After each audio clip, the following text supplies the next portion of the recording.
تمام تعریفیں، حمد و ثنا، بزرگی، کبریائی، بڑائی، عظمت، عزت و جلال، شان و شوکت اس اللہ رب العالمین کے لیے لائق و زیبا ہے کہ جس اللہ رب العالمین نے ہم سب کو پیدا کیا، وہی کھلاتا ہے، وہی پلاتا ہے، وہی نفع کا مالک ہے، وہی نقصان کا مالک ہے، اسی کی حکومت ہے، اسی کے اختیارات ہیں، اسی کی مشیت ہے، اسی کی مرضی ہے۔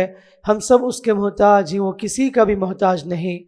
درود و سلامتی ہو میرے اور آپ کے پیغمبر اسلام رحمۃ اللہ عالمین سید المرسلین امام النبیین محمد مصطفیٰ مجتبی صلی اللہ علیہ وسلم پر، جنہوں نے آسان اور پاکیزہ شریعت امت کے سامنے پیش کیا اور جنت تک پہنچنے کا راستہ دکھایا۔ معزز اسلامی بھائیوں اور پردہ نشین خواتین اسلام، ہم سب محرم الحرام کے مہینے میں داخل ہو چکے ہیں۔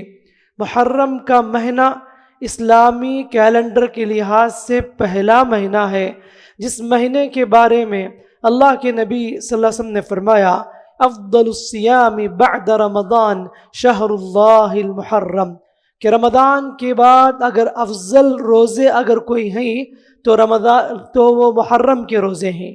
مطلب یہ ہے کہ محرم کے روزے میں کثرت سے نفل روزہ رکھنے کی تعلیم دی گئی ہے، تو لہٰذا مستحب یہ ہے کہ محرم کے مہینے میں کثرت سے نفل روزے کا اہتمام کیا کریں۔ اسی طریقے سے محرم کی 10ویں تاریخ کو روزہ رکھنا مسنون ہے۔ رمضان کے روزے سے پہلے اللہ کے نبی صلی اللہ علیہ وسلم محرم کی 10ویں تاریخ کے روزے مکے میں رکھتے تھے۔ قریش کے لوگ بھی روزہ رکھا کرتے تھے، لیکن جب مدینہ پہنچے آخر دور میں جب دیکھا کہ یہودی بھی اس تاریخ کو روزہ رکھ رہے ہیں، تو اللہ کے نبی صلی اللہ علیہ وسلم نے کہا اگر میں اگلے سال زندہ ہوتا تو میں ایک اور روزہ رکھتا، 9 تاریخ کا بھی روزہ رکھتا۔ یہ اور بات ہے کہ اللہ کے نبی صلی اللہ علیہ وسلم اگلے سال ان کے زندگی میں وہ نہ آیا، یعنی دنیا سے رخصت ہو گئے۔ تو یہ 10 تاریخ کا روزہ جس کے بارے میں اللہ کے نبی صلی اللہ علیہ وسلم نے کہا کہ جس سے 1 سال کے گناہ معاف کر دیے جاتے ہیں، تو لہٰذا 10ویں تاریخ کا روزہ، عاشورہ کا روزہ ہم کو اہتمام کرنا چاہیے۔ آنے والے جمعہ کے دن یہ 10ویں تاریخ ہے ہماری رویت کے حساب سے، تو لہٰذا 10ویں تاریخ کا روزہ رکھیں اور 9 تاریخ کا بھی رکھیں۔ یہودیوں کی مخالفت کے طور پر اللہ کے نبی صلی اللہ علیہ وسلم نے کہا اگر اگلے سال میں زندہ ہوتا تو 9 تاریخ کا بھی روزہ رکھتا، تو لہٰذا 9ویں تاریخ کا روزہ یہودیوں کو اگینسٹ کرنے کے لیے، اور 10ویں تاریخ کا روزہ عاشورہ کا روزہ جس سے 1 سال کے گناہ معاف کر دیے جاتے ہیں۔ میرے بھائیوں، محرم الحرام کا مہینہ جب بھی ہمارے پاس آتا ہے، جس میں بہت ساری یادیں تازہ ہو جاتی ہیں، اس میں سے ایک خاص اہم چیز جو ہم کو یاد رکھنی ہے اور ان سب کی قربانیوں کو یاد رکھنی ہے، وہ یہ ہے کہ ہجرت کے واقعات۔ سبحان اللہ، قربان جائیے عمر بن خطاب رضی اللہ عنہ پر کہ انہوں نے باقاعدہ حکم جاری کیا کہ کیلنڈر کی تاریخ ہجری سال کے لحاظ سے لکھا جائے، جبکہ ان کے پاس بہت سارے آپشن تھے کہ اللہ کے نبی صلی اللہ علیہ وسلم کے زمانے میں کوئی تاریخ نہیں تھی۔ کوئی بھی واقعہ لکھنا ہو تو کسی بڑے واقعے کی طرف اشارہ کر دیتے۔ مثال کے طور پر مکہ فتح ہونے سے پہلے، جنگ بدر کے وقت، اس طرح بڑے بڑے واقعے کی طرف اشارہ کر کے ہسٹری لکھتے تھے۔ لیکن جب عمر رضی اللہ عنہ کا زمانہ آیا، اس چیز کی ضرورت پڑی، انہوں نے مشورہ کیا کہ ہماری بھی تاریخ لکھنی چاہیے، ہمارے پاس ایک بیس ہونی چاہیے۔ کسی نے مشورہ دیا نبی کی ولادت کو بیس بنا کر تاریخ لکھی جائے، کسی نے مشورہ دیا نبی کریم سے جب سے نبی بنے اس تاریخ کا حساب رکھ کے ہم لوگ تاریخ لکھیں گے۔ تو آخر میں فیصلہ ہوا، عمر بن خطاب رضی اللہ عنہ نے ہجرت کے اس واقعے کو رکھ کر ہم لوگ تاریخ بنائیں گے۔ تو سبحان اللہ، آج ہم 1440 پر 8ویں ہجری میں داخل ہو چکے ہیں۔ مطلب یہ ہے 1447 ہجری ختم اور 1440 پر 8ویں ہجری میں داخل ہو چکے ہیں۔ مطلب یہ ہے کہ اللہ کے نبی صلی اللہ علیہ وسلم صحابہ مکے سے مدینہ جا کر 1440 پر سال مکمل ہوئے۔ 1440 پر 8ویں سال میں ہم لوگ داخل ہو رہے ہیں۔ یہ واقعات یاد دلاتی ہے۔ عمر بن خطاب رضی اللہ عنہ نے اس چیز کو کیوں بیس بنایا کیونکہ ہجرت ایک ٹرننگ پوائنٹ تھی۔ اللہ رب العالمین نے ہجرت کے بعد مسلمانوں کو، اسلام کو عزت و سربلندی عطا کی تھی۔ تو مسلمان مکے سے نکل کر جب مدینہ گئے تھے، وہاں پر ان کے لیے بہت ساری نعمتیں ملی، اسلام کی سربلندی ہوئی اور ماشاءاللہ سے مسلمان ترقی کرنے لگے۔ میرے بھائیوں، آج کے خطبے میں ہم اسی موضوع کو رکھ کر ہم بات کو آگے بڑھائیں گے کہ اس ہجرت کے اس واقعے کو ہم یاد کریں کہ انہوں نے اس دنیا میں رہ کر اللہ کی رضامندی کے لیے کتنی تکلیفیں، مشقتیں اٹھائی تھی۔ نبی کریم صلی اللہ علیہ وسلم صحابہ نے جب مکے میں ظلم و زبردستی زیادہ ہونے لگی تو اللہ کے نبی صلی اللہ علیہ وسلم نے پہلے صحابہ کو حکم دیا کہ تم حبشہ کی طرف ہجرت کرو، ایتھوپیا کی جانب ہجرت کرنے کا حکم دیا۔ تو پہلی جماعت جو گئی تھی وہ کم تعدادی تھی، اس میں حضرت عثمان اور ان کی بیوی یعنی رقیہ رضی اللہ عنہا دونوں بھی تھے۔ وہاں پر جانے کا نبی نے حکم دیا کیونکہ مکے میں لوگوں کو عبادت کرنے کی اجازت نہیں تھی، بہت زیادہ ظلم ہوتا تھا، ستائے گئے، مارے گئے، رلائے گئے۔ نبی کریم صلی اللہ علیہ وسلم نے حبشہ جانے کا حکم دیا کیونکہ وہاں کا جو بادشاہ تھا وہ کرسچن تھا، نجاشی بادشاہ، لیکن اس کی حکومت میں انصاف تھی۔ اللہ کے رسول صاحب نے اسی لیے اس جگہ جانے کا حکم دیا، اور وہ بادشاہ ماشاءاللہ انصاف پسند تھا، وہ مسلمانوں کا استقبال کیا اور ان کو رہنے دیا اور ان کی دیکھ بھال کیا۔ یہی وجہ ہے کہ تاریخ میں ہے وہ بادشاہ ایتھوپیا کا بادشاہ، اس نے ان لوگوں کی تعلیم سے متاثر ہوا اور قرآن مجید سن کر مسلمان بھی ہوا، اور نبی سے ملاقات تو نہیں کی اس نے، لیکن وہ مسلمان ہوا جب اس کی وفات کی خبر اللہ تبارک و تعالیٰ نے وحی کے ذریعے نبی کو بتائی۔ نبی کریم صلی اللہ علیہ وسلم نے غائبانہ نماز جنازہ پڑھائی تھی اس بادشاہ کی۔ تو تاریخ میں صرف ایک ہی مرتبہ نبی کریم صلی اللہ علیہ وسلم نے غائبانہ نماز جنازہ پڑھائی تھی، وہ ہے ایتھوپیا کے بادشاہ کی۔ اور نجاشی بادشاہ جو مسلمان ہوا تھا اس کا بہت بڑا احسان تھا، ایسے تکلیف کے موقع پر جب مسلمان مائنارٹی میں تھے، تکلیف میں تھے، ایسے موقع پر اس نے اپنی بستی میں جگہ دیا، مسلمانوں کو پروٹیکشن دیا تھا، وہ سب حفاظت کی تھی، اس احسان کو یاد کیا۔ اور اللہ کے رسول صلی اللہ علیہ وسلم نے صحابہ کے ساتھ مدینے میں غائبانہ نماز جنازہ بھی پڑھی تھی، اور اس کے بعد ایک اور گروپ بھی گئی تھی بعد میں حبشہ کی جانب۔ لیکن جب اللہ کے نبی صلی اللہ علیہ وسلم یہ دیکھے کہ کافروں کا ظلم حد سے بڑھ رہا ہے تو نبی کریم صلی اللہ علیہ وسلم نے فیصلہ کیا طائف کی جانب جائیں، وہاں جا کے لوگوں کو اسلام کی دعوت دیں۔ نبی کریم صلی اللہ علیہ وسلم طائف کی جانب گئے، وہاں اسلام پیش کیا، لیکن وہاں کے لوگوں نے نبی کریم صلی اللہ علیہ وسلم کے ساتھ برا سلوک کیا، اوباشوں کے ذریعے سے نبی کریم صلی اللہ علیہ وسلم پر پتھر برسائے، نبی کا پورا جسم خون سے لہو لہان ہو گیا۔ جبریل امین اور پہاڑوں کے فرشتے نے آ کر پوچھا، اللہ کے رسول مدد کی ضرورت ہے، حکم دیجئے، ہم ان طائف والوں کو کچل کے رکھ دیں گے کیونکہ ان لوگوں نے آپ کے ساتھ ایسا برا سلوک کیا۔ کہا کہ اس کی کوئی ضرورت نہیں ہے، اللہ رحم کرے میری اس امت پر، مجھے امید ہے کہ آگے کی نسلیں ایمان میں داخل ہوگی، آگے کی نسلیں اسلام قبول کرے گی۔ یہ نبی کریم صلی اللہ علیہ وسلم کی رحمت تھی، رحم دلی تھی، جو اپنی امت کے ان لوگوں کو بھی دعا دے رہے ہیں جنہوں نے پتھر برسائے تھے اور جسم کو خون سے لہو لہان کر دیا تھا۔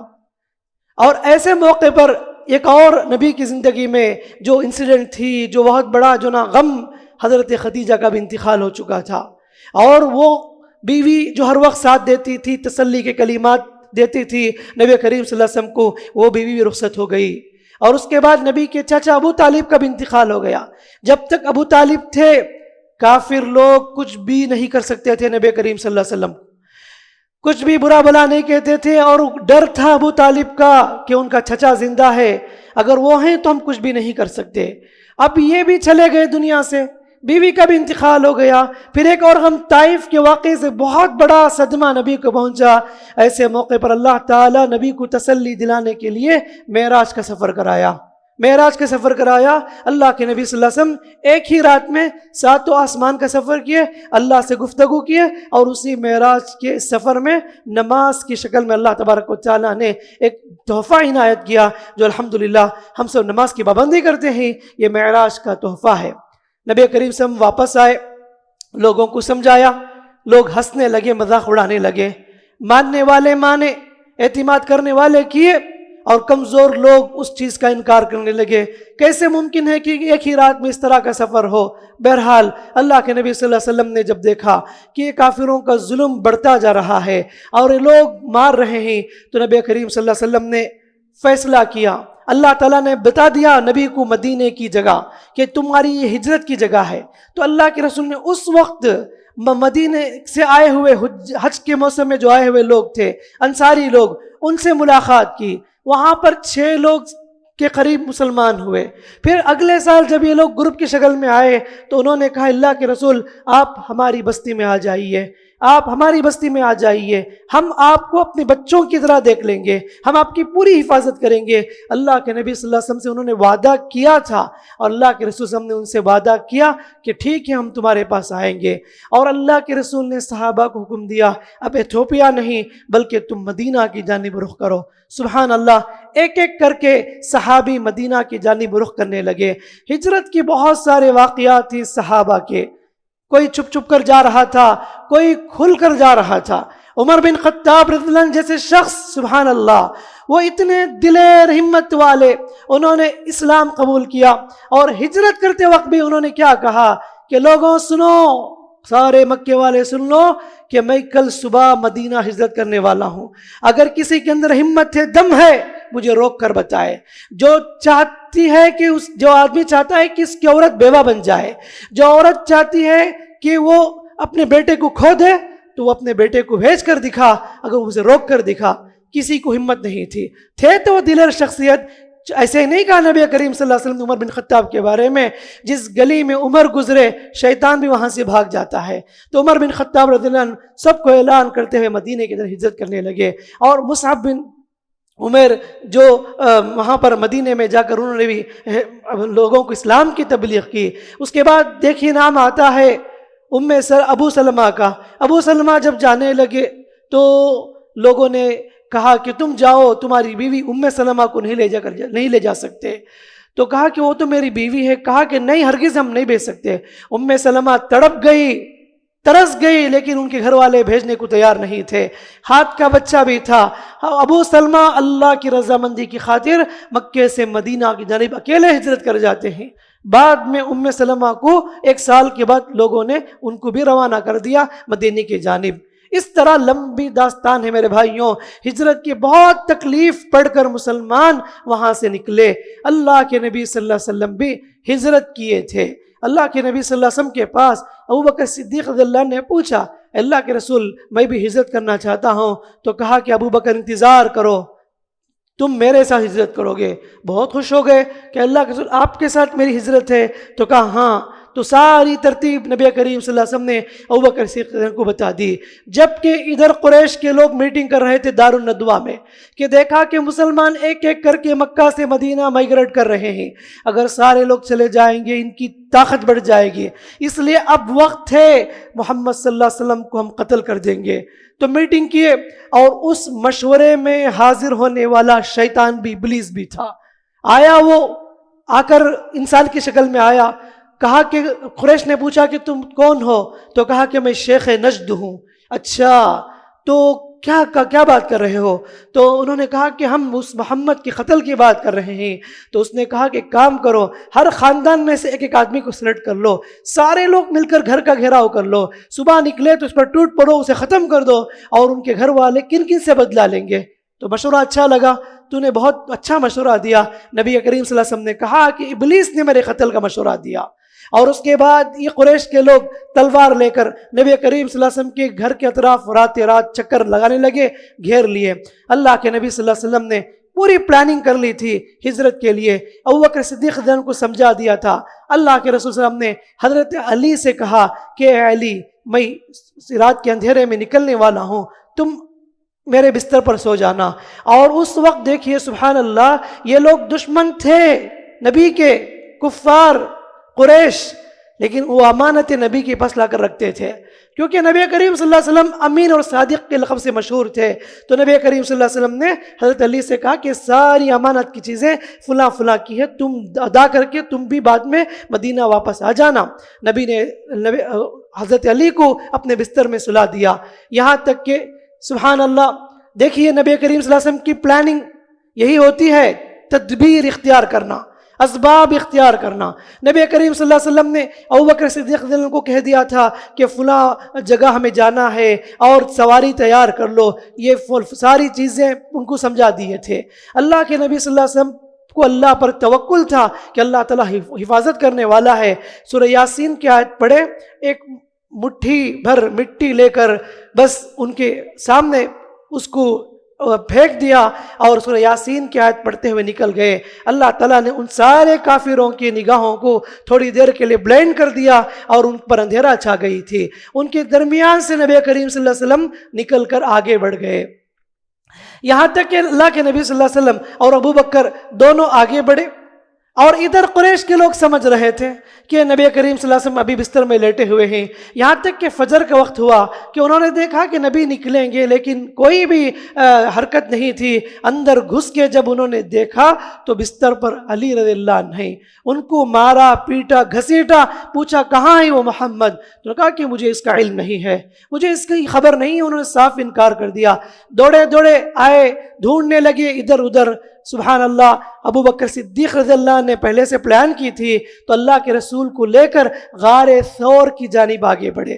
غار ثور، وہاں پر جا کر نبی کریم صلی اللہ علیہ وسلم ابو بکر صدیق رضی اللہ عنہ 3 دن تک ٹھہرے رہے۔ اس غار کے قریب پہنچے تو اللہ کے رسول سے ابو بکر نے کہا اے اللہ کے رسول آپ ٹھہریے، میں اندر جا کر صفائی کرتا ہوں۔ صفائی کرنے کے بعد وہ سارے جگہ کو انہوں نے بند کر دیا جہاں سے نظر آ سکتے ہیں غار کے اندر، تو ساری چیزوں کو بند کر دیا اور کہا اللہ کے اب اندر آئیے۔ نبی کریم صلی اللہ علیہ وسلم اندر داخل ہوئے، اس غار میں ابو بکر رضی اللہ عنہ کے اس پیر پر سو گئے، اس ران پر اپنا سر رکھے اور نیند آ گئی۔ نبی کریم صلی اللہ علیہ وسلم کو ایک سوراخ کھلی ہوئی تھی تو وہاں پر ابو بکر صدیق رضی اللہ عنہ نے اپنا پیر کی انگلی داخل کر دیا۔ ایسے موقع پر ایک زہریلا کیڑا سانپ وغیرہ نے ابو بکر رضی اللہ عنہ کو کاٹ دیا۔ سبحان اللہ، کتنی محبت تھی ابو بکر کی نبی کریم صلی اللہ علیہ وسلم سے۔ اس تکلیف کو اپنے اندر برداشت کیا، آواز نہیں نکالی کیونکہ نبی بیدار ہو جائیں گے، آرام کر رہے ہیں، آواز نہیں نکالی۔ اللہ کے نبی صلی اللہ علیہ وسلم سو رہے ہیں تو وہ زہریلا سانپ کاٹ دیا تو یہاں تک کہ ان کی آنکھوں سے آنسو ٹپکنے لگے۔ وہ آنسو کے قطرے نبی کریم صلی اللہ علیہ وسلم پر پڑے تو اللہ کے رسول بیدار ہوئے۔ ابو بکر کیا بات ہے تم رو رہے ہو؟ نہیں اللہ کے رسول، کسی سانپ وغیرہ نے مجھے ڈھس دیا ہے، کاٹ دیا ہے۔ تو نبی کریم صلی اللہ علیہ وسلم نے کہا کہ بتاؤ وہ کون سی جگہ ہے؟ اپنا لعاب نبی کریم صلی اللہ علیہ وسلم نے اس جگہ پر رکھا، اللہ کے فضل سے انہیں شفا ہو گئی۔ یہ تھے ابو بکر رضی اللہ عنہ صدیق کی محبت نبی کریم صلی اللہ علیہ وسلم کے ساتھ۔ اور ادھر قریش کے لوگ پریشان ہوئے، ڈھونڈنے لگے کہاں گئے وہ۔ آیا ابو جہل، آ کر پوچھا اسماء رضی اللہ عنہا سے کہاں ہے تمہارے ابا؟ انہوں نے کہا کہ مجھے اس کا علم نہیں ہے۔ اتنا زور سے مارا یہاں تک کہ کان کی بالی نیچے گر گئی، اور ڈھونڈنے لگے، تلاش کے باوجود بھی نہ ملے۔ اور دیکھیے اسماء رضی اللہ عنہا کا بھی کارنامہ، ایسے موقع پر اسماء رضی اللہ عنہا باقاعدہ اس غار میں 3 دن تک توشہ، ناشتہ، کھانا وغیرہ پہنچاتی رہی۔ اور اس کے لیے ایک اور پلاننگ عبداللہ عامر بن فہیرہ ایک نامی شخص کو منتخب کیا جس کا کام تھا بکریوں کو لے کر جانا۔ بکری کو کیوں لے کر جاتے تھے؟ اس بکری کے دودھ کو نبی کریم صلی اللہ علیہ وسلم تک پہنچانا اور وہ غذا بن جائے۔ تو اسماء رضی اللہ عنہا ٹفن لے کر ریڈی ہوتی تھی اور وہ بکریاں بھی آگے آگے بڑھتے تھے۔ کیوں؟ کیونکہ عرب کے لوگ پیر کے نشان کو جان لیتے، اور جب یہ لوگ آگے بڑھتے بکریاں پیچھے پیچھے آتی، پیر کے نشان مٹ جاتے تھے، اور یہ بکریاں اس غار ثور کے قریب چرتے تھے، یہاں تک کہ اسماء رضی اللہ عنہا وہ سارے توشے وغیرہ کھانا پہنچا دیتی تھی، اور ساری باتیں جو کچھ چل رہی ہے مکے میں وہ نبی کریم صلی اللہ علیہ وسلم کو لا کر پہنچایا کرتی تھی۔ سبحان اللہ، کس قدر پلاننگ کے ساتھ ساری چیزیں ترتیب کے ساتھ انہوں نے انجام دیے۔ اور جب واپس لوٹتے تو بکریوں کو پیچھے سے لے کر جاتے تھے تاکہ پیر کے نشانات مٹ جائے۔ اور ادھر 3 دن تک چکر لگا کر قریش لوگ تھک گئے۔ اس وقت اعلان کیا جو محمد کو، ابو بکر کو زندہ یا مردہ لے کر آئے ہم انہیں 100 اونٹ کا انعام دیں گے، 100 اونٹ ان کو انعام میں دیا جائے گا۔ سارے لوگ ڈھونڈنے لگے، تلاش کرنے لگے، یہاں تک کہ قافلے والے غار ثور کے قریب پہنچے۔ یہاں تک کہ اوپر دیکھے تو ان کے پیر کے نشان بھی نظر آ رہے تھے۔ ابوبکر صدیق رضی اللہ عنہ نے کہا اللہ کے رسول یہ لوگ قریب آ گئے، ہم تو پکڑے جائیں گے، ہم تو پکڑے جائیں گے۔ تو اللہ کے نبی صلی اللہ علیہ وسلم نے کہا اے ابو بکر لا تحزن ان اللہ معنا، اللہ اکبر، کہا کہ غم نہ کرو، بے شک اللہ ہمارے ساتھ ہے۔ یہ اعتماد، یہ توکل نبی کی زندگی، نبی کے دل کی کیفیت دیکھیے کہ پریشانی میں، غم میں کس قدر اعلیٰ ان کے زبان سے نکلنے والی بات، لا تحزن ان اللہ معنا، غم نہ کرو بے شک اللہ ہمارے ساتھ ہے۔ تو یہ لوگ تلاش کرتے رہے، یہاں تک کہ غار ثور کے قریب پہنچ کر بھی نبی کریم صلی اللہ علیہ وسلم کو پا نہ سکے، دیکھ نہ سکے، آخر مایوس ہو کر وہ لوگ واپس ہو گئے۔ 3 دن کے بعد نبی کریم صلی اللہ علیہ وسلم وہاں سے نکلے، اور اس وقت عبداللہ بن اریقط ایک تو مشرک تھا لیکن بڑا امانت دار تھا، اس نے 2 سواری وہاں پر پہنچائی، جبکہ پہلے ہی سے اس سے گفتگو ہوئی تھی، وہ راستہ بتانے والا بھی تھا مدینے کا، ایسا راستہ جس پر کوئی نہیں جاتا تھا، بہت کم لوگ جاتے تھے، اس راستے سے لے جانے کا اس کو حکم دیا گیا۔ تو وہ شخص باقاعدہ 3 دن کے بعد غار ثور کے پاس 2 سواری پیش کیا، اللہ کے نبی صلی اللہ علیہ وسلم کے لیے ایک، ابوبکر صدیق کے لیے ایک۔ یہ آدمی وہاں سے نکل کر ان لوگوں کو راستہ بتایا، اور غار ثور دیکھیے کہ مدینہ ادھر جانب ہے، رائٹ جانب، تو غار ثور لیفٹ جانب ہے۔ اللہ کے رسول کبھی اس طرف نہیں آگے بڑھے، کیونکہ ہو سکتا ہے کہ لوگ پیچھے سے آ کر پکڑ لیں گے۔ نبی کریم اس کی مخالف سمت میں جناب پہلے 3 دن رکنے کا پلان کیا غار ثور میں، تو لوگوں کی خیال بھی نہیں جائے گی یہاں کیوں جائیں گے، جائیں گے تو مدینے کی جانب جائیں گے، تو کتنے کی دور جا کے وہ لوگ مایوس ہو کر واپس ہو گئے۔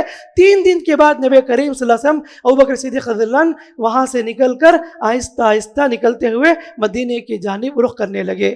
میرے بھائیوں، یہ ہے نبی کریم صلی اللہ علیہ وسلم کی زندگی کی، ہجرت کی باتیں، کتنی مشقتیں، تکلیفیں صحابہ نے، نبی صلی اللہ علیہ وسلم نے اس ہجرت کے موقع پر جھیلے تھے۔ تو اس واقعے سے مجھے اور آپ کو ایک بات معلوم ہونی چاہیے کہ زندگی میں اس دین پر چلنے میں تکلیفیں، مشقتیں، آزمائشیں آئے گی، اور اس آزمائش کو فیس کرنا، جھیلنا میرے لیے اور آپ کے لیے بے حد ضروری ہے۔ ان چیلنجز کا سامنا کرنا اور دین پر ثابت قدم رہنا، اور حالات کیسے بھی کیوں نہ ہو جائے دین پر چل کر بتانا، دین پر قائم رہنا، یہ میرے لیے اور آپ کے لیے بہت بڑا پیغام ہے۔ وہ اللہ جس نے محمد صلی اللہ علیہ وسلم کو ایک رات میں ہزاروں ملین بلین کلومیٹر اتنا لمبا سفر 7 آسمان کا سیر کرا کے واپس لایا، کیا اللہ تعالیٰ وہ ایک ہی وقت میں، ایک ہی منٹ میں مکہ سے مدینہ نہیں پہنچا سکتا تھا؟ پہنچا سکتا تھا، لیکن اللہ تبارک و تعالیٰ دیکھنا چاہتا ہے کہ کون بندہ دین کے لیے کتنی محنت کرتا ہے، کون مشقتیں، تکلیفیں، آزمائشوں کو جھیلتا ہے۔ اللہ تعالیٰ یہ امتحان لینا چاہتا ہے میری زندگی میں اور آپ کی زندگی میں، جو بھی مشقتیں، آزمائشیں آتی ہیں، اللہ ہمارا ٹیسٹ لیتا ہے، امتحان لیتا ہے کہ کون بندہ کتنا صبر کرتا ہے، اللہ کی خاطر کس قدر صبر کی زندگی گزارتے ہیں، کتنی تکلیفیں، مشقتیں برداشت کرتے ہیں۔ یہ اللہ رب العالمین ہم سے مطلوب ہے، اللہ تعالیٰ ہمیں دیکھنا چاہتا ہے۔ تو لہٰذا میں بھی اور آپ بھی جب تک اس دنیا میں رہے دین کے لیے کچھ کر کے جائیں، دین کے لیے کچھ کر کے جائیں تاکہ اللہ تعالیٰ راضی ہو جائے۔ وہ صحابہ جنہوں نے اللہ کی رضامندی کے لیے، دین کی حفاظت کے لیے ہجرت جیسی تکلیف دا سفر کو انہوں نے اس چیز کو فیس کیا تھا، اپنی خاص بستی کو چھوڑا انہوں نے اللہ کی خاطر، اپنے گھر والوں کو چھوڑا۔ اور ایک آدمی صرف گھر بدلتا ہے، ایک گھر سے دوسرے گھر کو کتنی اس کے لیے تکلیف ہوتی ہے، کتنی مشقت ہوتی ہے کرائے گھر کو بدلنے کے طور پر، لیکن یہاں پر بستی کو چھوڑنے کی بات ہے، پورے وطن کو چھوڑ کر، دوست احباب کو چھوڑ کر، اس بستی کو چھوڑ کر جس بستی میں پیدا ہوئے۔ ہر آدمی کو اپنی اپنی بستی سے محبت ہوتی ہے، لیکن مکمل طریقے سے چھوڑ کر دوسری جگہ پر منتقل ہونا یہ بہت ہی صبر والی بات ہے۔ خود نبی کریم صلی اللہ علیہ وسلم نے ہجرت کے موقع پر مکے کی جانب متوجہ ہو کر کہا، اے مکہ، اے مکہ، ساری زمین میں تو میرے نزدیک محبوب ہے، پسندیدہ زمین ہے، اگر تیری قوم کے لوگ مجھے نہ نکالتے تو میں نہیں نکلتا، اگر تیری قوم کے لوگ مجھے نہیں نکالتے تو میں نہیں نکلتا، میں یہیں پر رہنا میں پسند کرتا، لیکن تیری قوم کے لوگوں نے مجھے نکال دیا۔ یہ محبت تھی نبی کریم صلی اللہ علیہ وسلم کی مکے سے۔ تو اللہ کے رسول صلی اللہ علیہ وسلم دیکھیے، اللہ کے حکم کے مطابق، اللہ کی رضامندی کے لیے مکہ سے مدینہ کی جانب ہجرت کر دیا نبی کریم صلی اللہ علیہ وسلم نے۔ تو بھائیوں، بتانا مقصود یہ ہے کہ محرم کا واقعہ، یہ محرم کے مہینے جب بھی آتے ہیں ہمیں وہ ہجرت کے سارے واقعات تازہ ہونے چاہیے، جو واقعات کے صحابہ کے واقعات تھے، صحابہ نے تکلیفیں مشقتیں جھیلی تھی، نبی کریم صلی اللہ علیہ وسلم نے مشقتیں جھیلی تھی، وہ ساری چیزیں ہم لوگوں کی زندگی میں تازہ ہونی چاہیے تاکہ ہمارے اندر بھی جذبہ پیدا ہو کہ دین کے لیے، اللہ کی رضامندی کے لیے ہم اس دنیا میں کچھ کر کے جائیں۔ صرف کھانا پینا موج مستی کرنا، بس سیلفش زندگی، کیا فائدہ ہے اسی زندگی کا کہ اللہ تبارک و تعالیٰ نے آپ کو موقع دیا خدمت کا، آپ کر سکتے تھے دین کے لیے دولت کے ذریعے سے، اچھے مشورے کے ذریعے سے، وقت کے ذریعے سے، کسی بھی قسم کی قربانی آپ پیش کر سکتے تھے، لیکن اتنی عمر ملی آپ کو، لیکن پوری زندگی آپ نے دنیا کہہ کر گزار دیے، آخرت کے لیے آپ نے کچھ بھی نہیں کیا اور دین کے لیے آپ نے ذرا بھی کوشش بھی نہیں کی، محنت بھی نہیں کی، تو کس قدر افسوس کی بات ہے، بدنصیبی کی بات ہے۔ آج ہم تک اسلام پہنچا ہے اللہ کے فضل و کرم کے بعد، وہ صحابہ کی محنتیں جو ہجرت کرتے دنیا بھر میں پہلے تھے، اس ملک میں بھی صحابہ آئے تھے، اس ملک کے باشندوں کو انہوں نے اسلام سمجھایا، اسلام کی تبلیغ کی، یہاں تک کہ ہم آج اس موقع پر، اس جگہ پر، اس بستی میں اسلام کی حالت میں جی رہے ہیں۔ وہ کیسی محنتیں تھی، مشقتیں تھی، 1400 سال گزرنے کے بعد بھی یہ اسلام بہت تیزی کے ساتھ آگے بڑھ رہا ہے، پھیل رہا ہے۔ وہ سب کوششیں رہی ان ہمارے اسلاف کی، ہمارے ان صحابہ تابعین تبع تابعین کی، جنہوں نے اللہ کی رضامندی کی خاطر یہ سب کچھ قربانیاں پیش کی۔ تو لہٰذا میں بھی اور آپ بھی جب تک اس زمین کے اوپر رہیں، سانس باقی ہے، دین کے لیے، آخرت کے لیے، اللہ کی رضامندی کے لیے کچھ کر کے جائیں تاکہ ہم قیامت کے دن کہہ سکیں اللہ میں نے یہ کام کیے تیری رضامندی کے لیے، اللہ میں نے یہ تیرے دین کے لیے خدمت کیے، اللہ میرے سے جتنا ہو سکا میں نے کیا۔ یہ کہنے کے لیے ہمارے پاس طاقت حشر کے میدان میں، تاکہ اس عمل کی وجہ سے اللہ ہم پر رحم کر کے ہمارا قدم آگے بڑھا دے جنت کی جانب۔ تو یہ میسیج مجھے اور آپ کو اس موقع پر سمجھنا ہے اور اس موقع پر ہم لوگوں کو سیکھنا ہے۔ تو دعا ہے رب تعالیٰ سے اللہ تعالیٰ ہم سب کو دین پر چلائے، اللہ تبارک و تعالیٰ ہم سب کو خیر کے کام میں آگے بڑھنے کی توفیق عطا فرمائے۔ اللہ رب العالمین ہم سب کو، ہماری نسلوں کو اللہ تبارک و تعالیٰ ہر قسم کے شر سے، آفات سے، مصیبتوں سے، بلاؤں سے اللہ تعالیٰ حفاظت فرمائے۔ اللہ تعالیٰ اس ملک کے مسلمانوں کی حفاظت فرمائے۔ اللہ تعالیٰ اس ملک کے جو بھی لوگ اسلام اور مسلمانوں کے خلاف سازشیں کر رہے ہیں، اللہ ان کی سازشوں کو اللہ تعالیٰ نیست و نابود کرے۔ اللہ رب العالمین اسلام کی سربلندی عطا فرمائے۔ اللہ ہم سب کو جب تک اس ملک میں، اس دنیا میں رکھے، ایمان پر رکھے، اسلام پر رکھے، ہماری موت آئے ایمان پر آئے، اسلام پر آئے۔ اللہم آمین۔ بارک اللہ لنا ولکم فی القرآن الحکیم ونفعنا وإیاکم بالآیات والذکر الحکیم، انہ تعالی جواد کریم ملک برفع رب حلیم۔